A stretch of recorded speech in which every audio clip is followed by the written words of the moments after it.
In today's video, I'll show you how I paint the shadows of a portrait.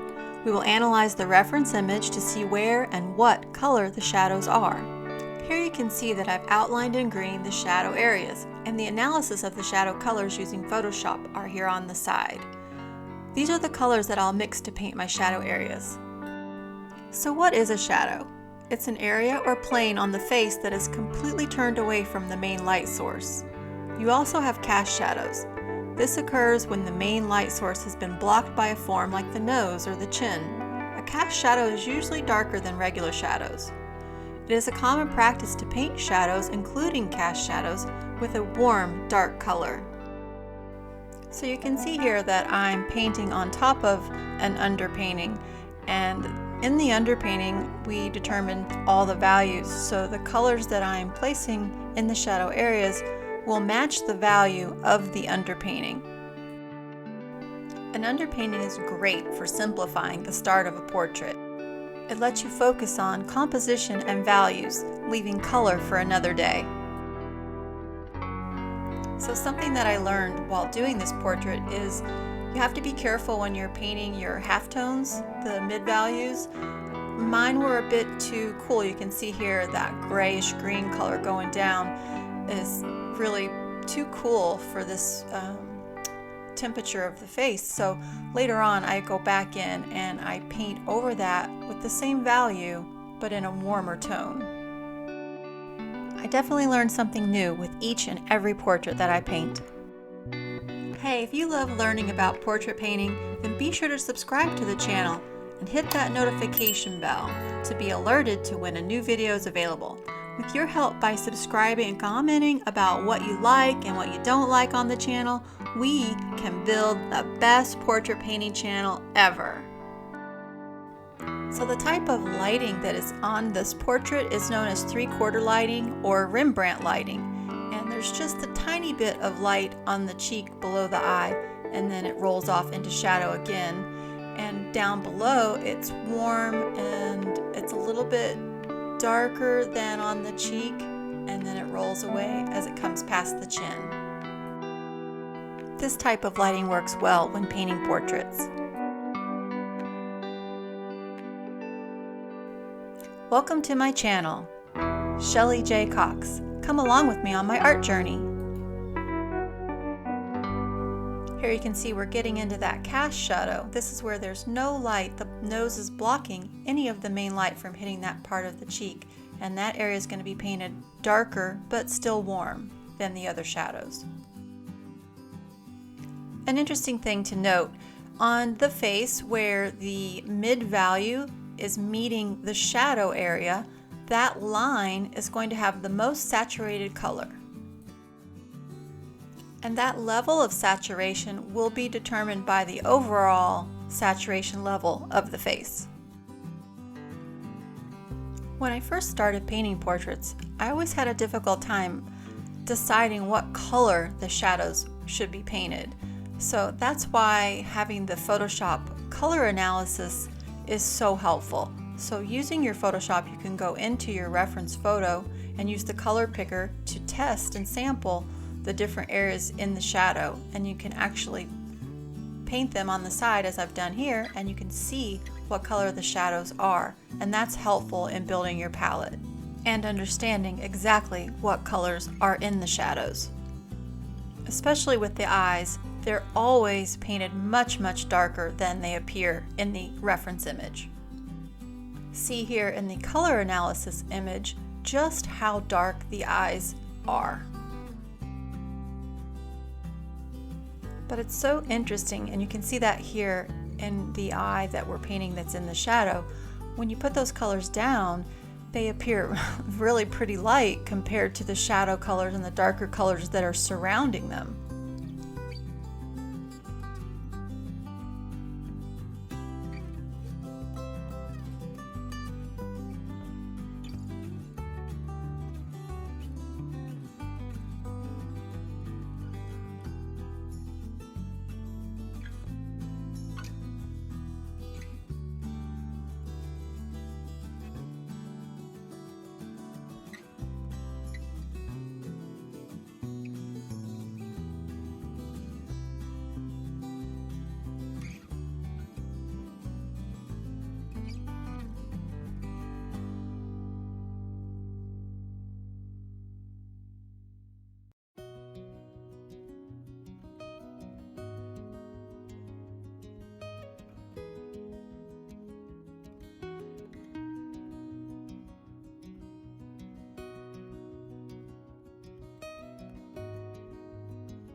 Here's another cast shadow being formed by the hat, blocking the light source from hitting the forehead.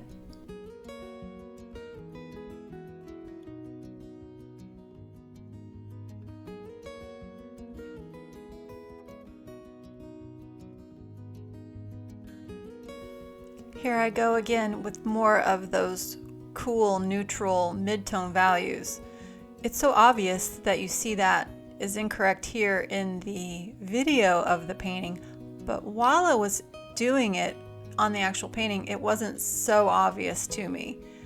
So that is an interesting thing. I think videoing yourself painting a portrait and then going back and watching it can really show you some areas where you might have missed that could be painted better or differently.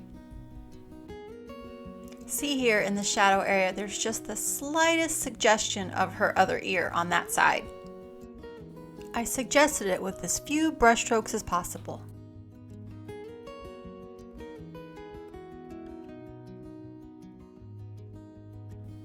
Artist Harley Brown taught me that shadows don't like strong colors or textures.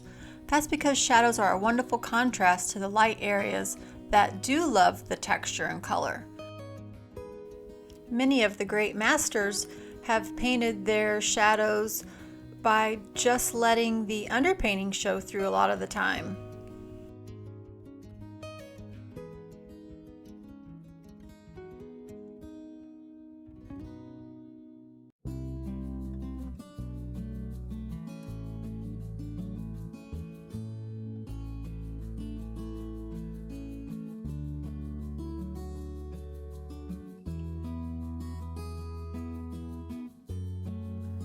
Here's another cast shadow area that's happening below the lower lip, where the lip's blocking the light from hitting that part of the chin area. So now's a good time to be going back over the face and restating some of those darker areas to increase the contrast in the face.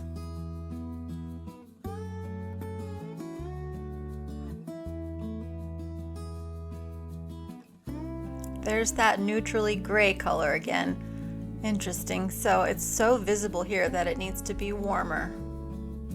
You'll see later in the painting towards the end where I go back and change it to the warmer color, staying at the same value. Here I'm going to be redrawing the lip. I just keep noticing that it's off a little bit. There's something with the drawing that is not right. So I'm going to play around with the shapes of the lip and see if I can't perfect it.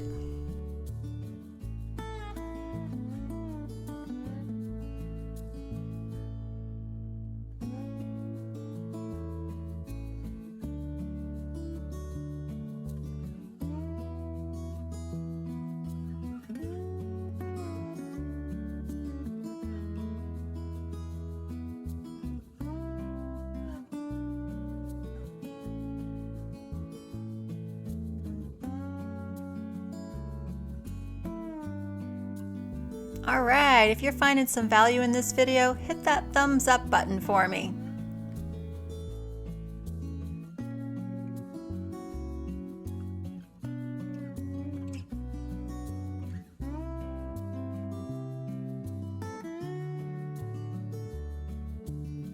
Okay, it's time to introduce a new element into the painting.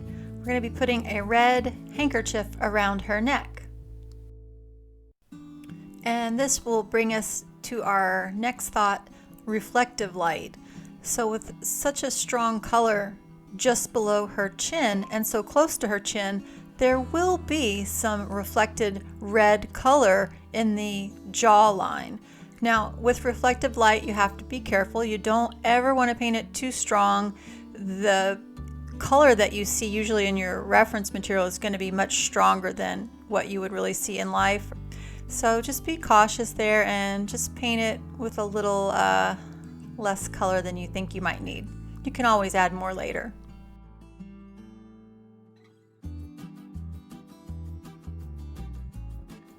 So have fun with putting in these little bits of detail. Don't try to paint it precisely and perfectly accurate. Go for really cool brush strokes in these types of areas. Sometimes after I put in details like this, I like to go back over it with a wide brush or a fan brush and just knock away some of that perfectness. And how much deconstructing you want to do to an area like this is totally up to you. Have fun with it. I mean, you could really get crazy. You could like run a comb through it, run wire brush through it, and just really have fun, experiment. I once pressed burlap fabric and lace into areas such as this in past paintings.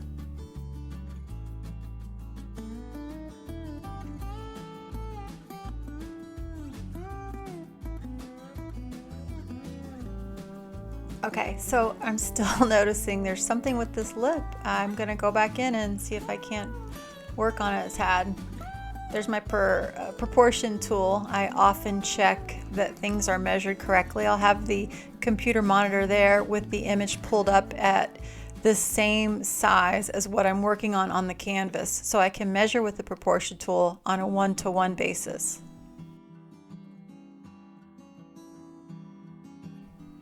Hey, if you know of any shadow painting tips or tricks you want to share, put that in the comments down below. I'd really appreciate it.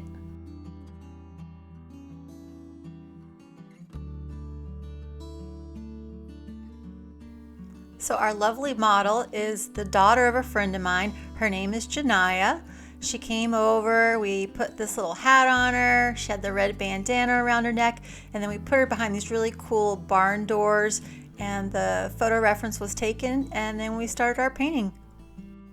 In this room there was some natural light coming from a window, but we did add a stronger light so that we could force the Rembrandt lighting, and we placed the light just slightly above and to the left until you could see that little peak of light on the right cheek.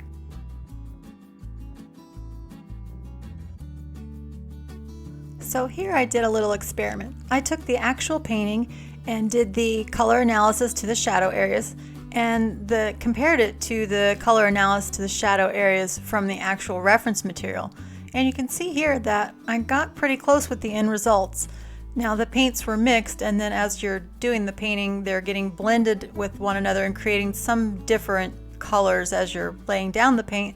But overall, in the end result, this looks like we got pretty close to those initial colors that we picked. So how cool is that?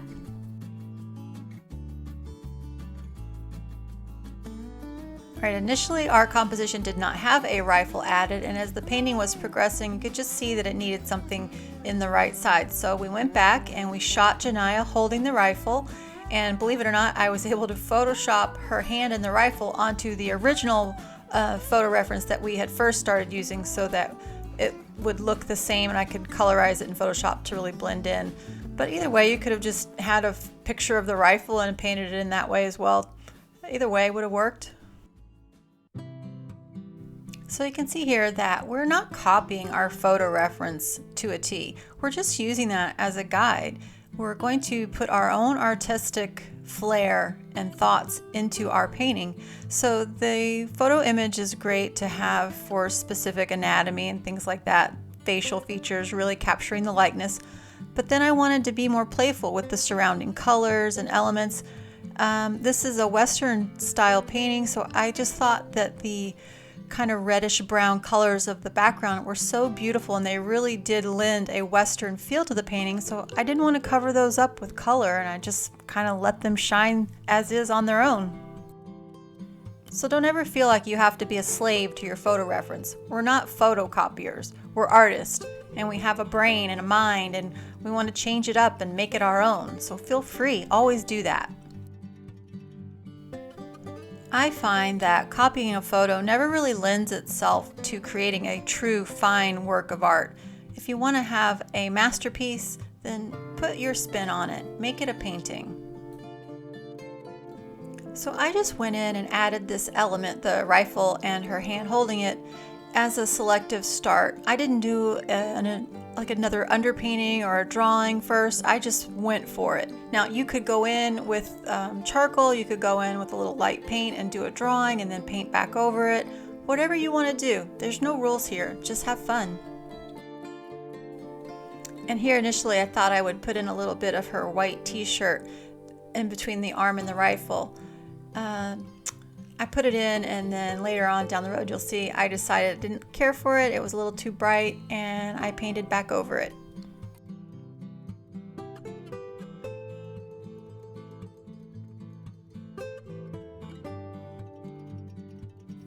So I ended up painting my initial shadows in the hand too dark. So as compared to the darks that were already in my painting, I needed to go back and light them up a little bit. My photo reference shadows are a lot darker than what my paintings are.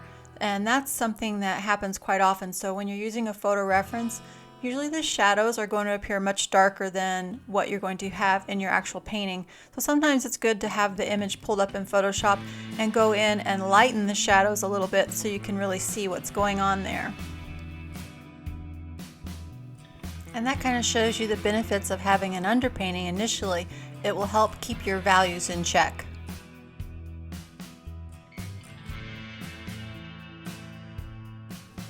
Also, I like to allow for the flesh tones in my hands to have a bit more color, a bit more saturation. You can always see the red in the fingers a bit more, especially where the fingers are side by side. There's just more blood flow in the hands closer to the surface, so it's going to be a little bit more saturated in color. One day I hope to be able to paint hands as good as John Singer Sargent. I mean, he could just put a hand down with, gosh, it seemed like 5 brush strokes maybe, and voila, a beautiful hand.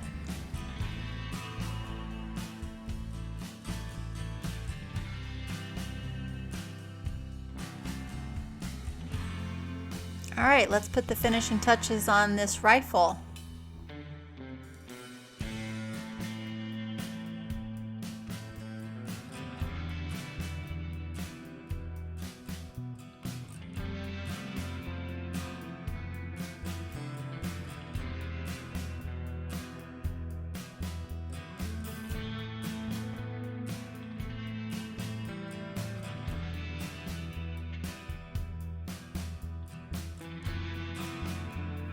I really like the way that adding the rifle gave it this great triangular composition in the center of our canvas. It really helped tie things together.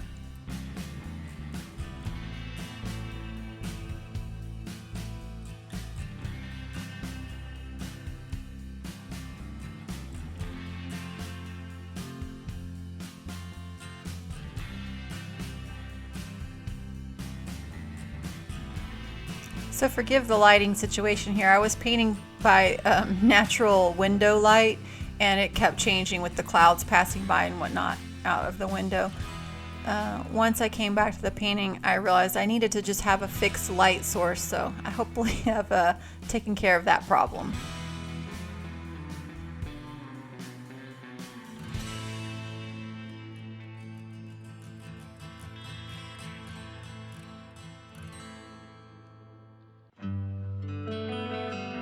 So I'm going back into the hand to adjust those values, and I am working wet into wet still.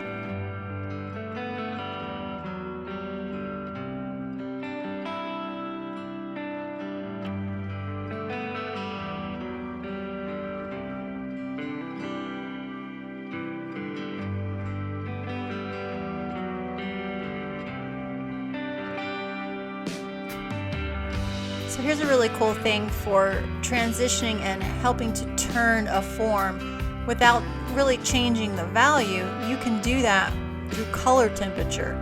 So here where you see that more saturated red line of color as the hand's turning more towards the shadow side, it's the same value as the mid-value shadow colors, but it's much more hot in temperature.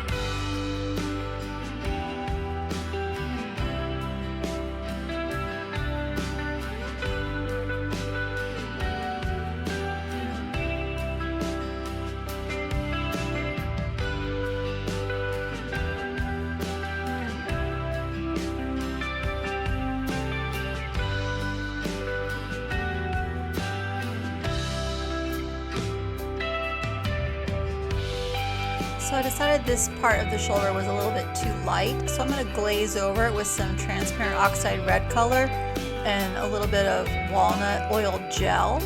and I'm just glazing down around the outer side to give a little darker vignette type value structure to the outer side of the canvas, and knocking away some of the brightness in this white t-shirt. I want the brightest area in the painting to be up on her cheek by her eye, so that is the focal point. Your eye's going to go there. I don't want your eye traveling so far down into the shoulder, especially at first glance.